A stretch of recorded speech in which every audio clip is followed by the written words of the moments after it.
یقین کریں کہیں نہ کہیں اس نے پھنس جانا ہے۔ اور اگر اس طرح کا آپ نے کبھی کسی آپ کے ساتھ ہی یا کسی اور نے اس طرح کا کیا ہے اور یہ علامات اس میں ہیں تو وہ پکا رجت کا شکار ہے۔ بڑے بڑے بزرگ ایسے ہیں جن کی 15 20 سال کی ریاضت سے ہیں، وہ فرماتے ہیں کہ ہم نے کبھی بھی موکل تابع کرنے کا عمل کیا ہی نہیں۔ ہاں یہ الگ بات ہے کہ جو روحانی مخلوق ہوتی ہے وہ ہمارے قریب آتی ہے، تسخیر ہو جاتی ہے ان کی، لیکن یہ نہیں ہے کہ جی ہم نے اس نیت سے عمل کرنا ہے۔ اچھا اسی طرح پھر صاحب مجاز، یعنی ایسے فیس بک پہ دیکھا، ایسے سوشل میڈیا پہ دیکھا عمل اور اس کو شروع کر دیا، وہ بندہ اجازت دینے کے قابل ہی نہیں ہے، اس کا سلسلہ متصل ہے ہی نہیں، وہ صاحب مجاز ہے ہی نہیں، اور ہم نے اس کی اجازت سے عمل شروع کر دیا، تو ظاہر ہے جب عمل سلسلہ کا پیچھے سلسلے کی نظر ہی نہیں ہے، سلسلے کی باقاعدہ طور پر اجازت نہیں ہے، تو عمل کا الٹا اثر آئے گا اور بندہ رجت کا شکار ہو جائے گا۔ اسی طرح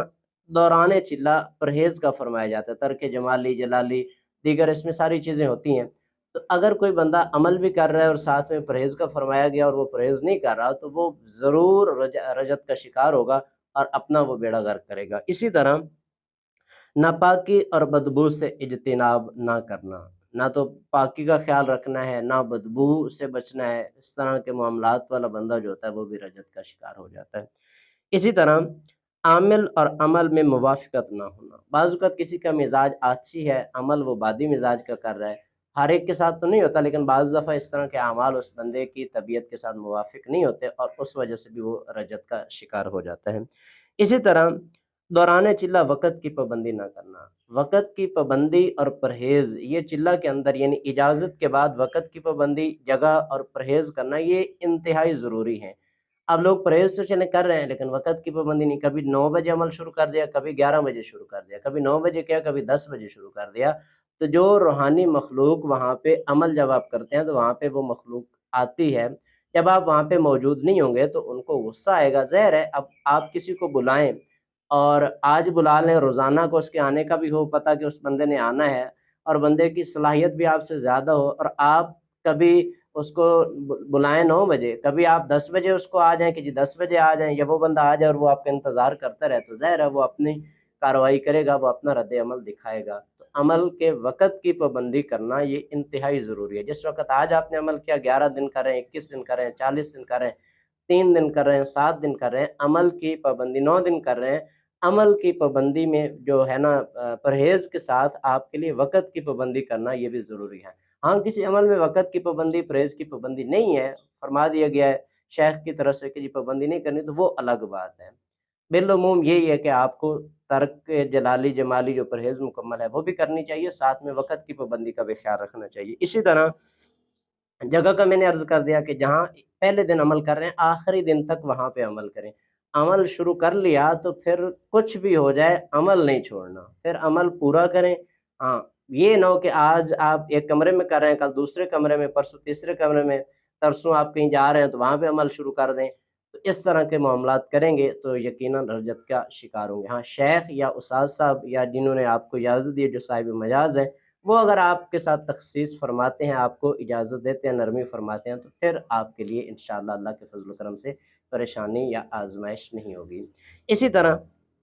روحانی قوت کا ٹوٹ جانا، کمزور ہو جانا۔ دیکھیں روحانی قوت کب ٹوٹتی ہے؟ جب آپ لوگوں کے اندر ڈھنڈورا پیٹتے ہیں کہ جی میں اس چیز کا بھی عامل ہوں، میں اس چیز عمل کا بھی عامل ہوں، میں نے یہ بھی ریاضت کی ہوئی ہے، یہ بھی چلا کیا ہوا، میں وہ بھی کرتا ہوں، وہ بھی کرتا ہوں، تو کیا ہوتا ہے آپ کی جو روحانی طاقت ہوتی ہے، روحانی قوت ہوتی ہے، وہ ٹوٹنا شروع ہو جاتی ہے۔ اسی طرح اعمال کو